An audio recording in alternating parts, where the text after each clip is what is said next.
फरायसा आफादनि जारिमिनारि लांहिन जि थान्दै जखनथाय बिनि सानथामनि हाबाफारि दिनै जोबथा हाबाफारि दिनै गेवलां मेल आरो जोंनि गिबि सान नैथि सान गासैबो हाबाफारिफ्रा फारि फारियै सम मथे खोब मोजाङै जाफुंसारदों आरो गासै जोंनि थान्दै बिथांमोना कार्बि आंलंआव रायजो जानाय गासै रायजो राजाफ्रा जोंनो जथेस्थ' मदद होदों।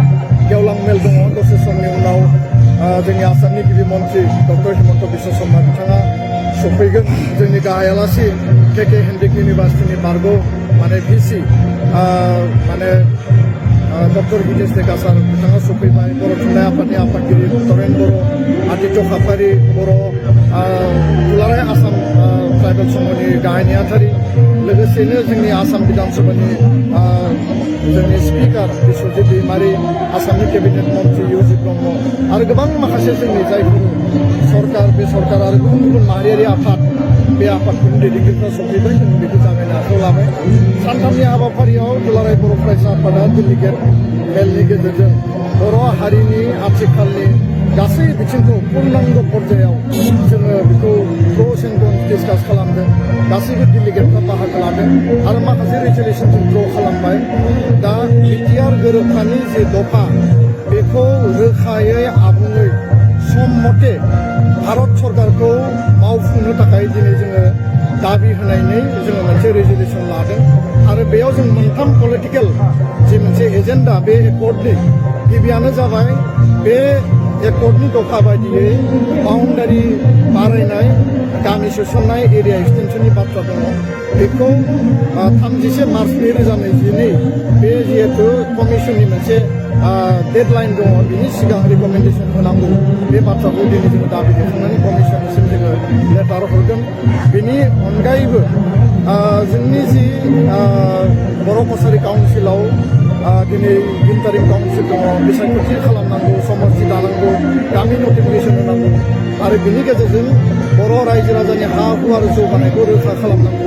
बिनि थाखाय जोङो आसाम सरकारखौ दाबि दैखांदों। थामथियाव जाबाय जों जि जायगायाव दिनै बे जथुम्माखौ खुंदों आरो बे जथुम्मा खुंनायनि मोनसे गुबै उद्देश्य आरो जाहोन दङ।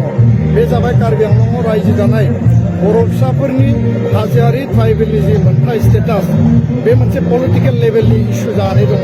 थांनाय 17 बोसोराव बे मावफुंजायाखिसै आरो भारत सरकारनि नखर मन्त्रि अमित शाहजोंबो सावरायबाय थानाय जादों आरो दिनै आसाम सरकारनि गिबि मन्त्रिजोंबो सावरायदों आरो दिनै मोनसे लामा ओंखारदों।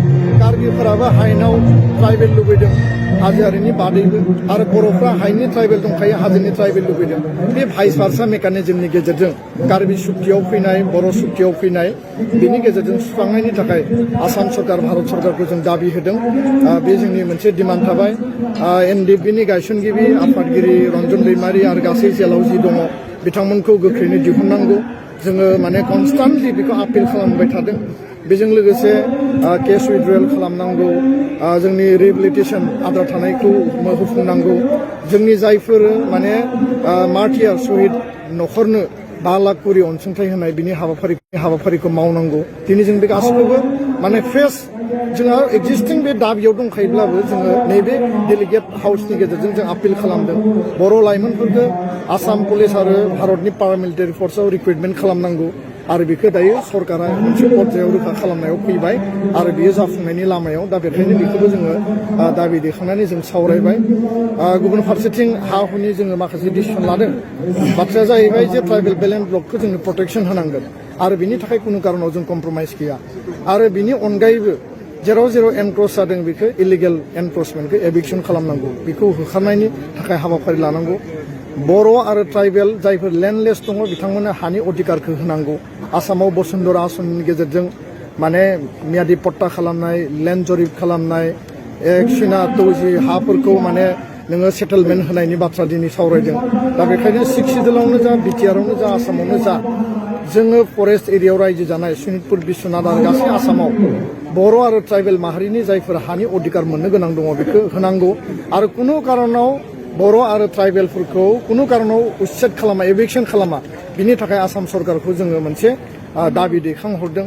बिनि अनगायैबो सोलोंथाइनि जोंहा गुन गोनां सोलोंथाइनि हाबाफारि, बड'फा गोजोथियारि सोलायनाय मावथांखि बे हाबाफारिफ्रा कन्टिनिउ जागोन आरो गुन गोनां सोलोंथाइनि हाबाफारि मावनायजों लोगोसे बिटिआर सुक्तिनि 6.3 प्रभिन्सियलाइजेसन अफ बर' मिडियाम आरो इन्स्टिटिउसन बे स्कुलफोरखौ प्रभिन्सियलाइज खालामनायनि थाखाय जोङो दिनै आसाम सरकारखौ दाबि दैखांदों 26टा कलेजनि बेखौ भेरिफिकेसननि अर्डारा डाइरेक्टर लेभेलाव ओंखारबाय मिसिं अट'नमास काउन्सिल कार्बि काउन्सिलनि सिङाव थानाय कलेजफोरनि बे बेखौ खालामनांगौ होननानै जों दाबि दैखांगोन बिनि अनगायैबो जोंहा गोबां माने टेट क्वालिफाइडफ्रा दिनै एपइन्टमेन्ट मोनाखै बिटिआरआव आरो आसामाव गोबां पस्ट भेकेन्ट जाना दं बिथांमोनखौ एपइन्टमेन्ट होनांगौ बर' मिडियामनि स्पेशेल टेट बिटिसिआव खुंनांगौ आरो आसामाव खुंनांगौ बेखौ जोङो दाबि दैखांदों जायफोर ड्रप पस्ट जानाय जायफोर प्रभिन्सियलाइजनि बाहेरायाव दङ बिथांमोनखौ गासैखौबो प्रभिन्सियलाइज खालामनांगौ क्लास 10 खौ क्लास 12 सिम उइथ पोस्ट क्रिएशन माने नट अनलि आपग्रेडेसन पोस्ट क्रिएशननि गेजेरजों आपग्रेड खालामनांगौ आरो फैगोन सेसननिफ्राय बे स्टार्ट जानांगौ बे गासै बिथिंखौ लानानै जेराव लेस नाम्बार अफ स्टुडेन्ट आरो जेराव लेस नाम्बार अफ टिचार दङ बे फरायसालिफोरखौ फोथांफिननायनि थाखाय जोङो बेयाव थांखि आजावदों आरो माखासे गोबां जोंहा आफादारि बिथांखि दङ इउक्रेनाव जानाय जि जोंनि दावहा बेयाव बर' सुबुङा दिनै थाबथानानै दङ आसामनि भारतनि गोबां मेडिकेलनि फरायसाफ्रा दङ बिथांमोनखौ लाबोफिननायनि थाखाय जोङो बेयाव दिनै रिजुलेसन लादों आरो एबसुखौ बेरेखा खालामनानै एबसुखौ भुवा माने प्रसार खालामनानै एबसुनि बेरेखा हाबा मावनाय बिटिआर सुक्तिनि हेंथा बाथ्रा बुंनाय बा बिटिआर सागानखौ लानानै जिखिनि माने कन्ट्राडिक्टरि मोनसे अपिनियनफोर होलायलायदों क्रिटिसिजम खालामदों पजिटिभ आरो कनस्ट्राक्टिभ क्रिटिसिजमखौ जों वेलकाम खालामो खिन्थु नेगेटिभ क्रिटिसिजम जिफोर दङ बे क्रिटिसिजम खालामनायनि सायाव जोङो दिनै स्ट्रंलि जोङो बेखौ कन्डेम खालामदों आरो जायफोरा बिटिआर गोरोबथाखौ लानानै नांबां जाबां नङा माने बाथ्राफोरखौ नङै बाथ्राफोरखौ लानानै समाजाव मेलाइन खालामनो नागिरनाय जि मोनसे प्रसेस बे प्रसेसनिफ्राय जानगाराव थानांगौ आरो पजिटिभ कनस्ट्राक्टिभ डिबेटखौ खालामनायनि गेजेरजों जोंनि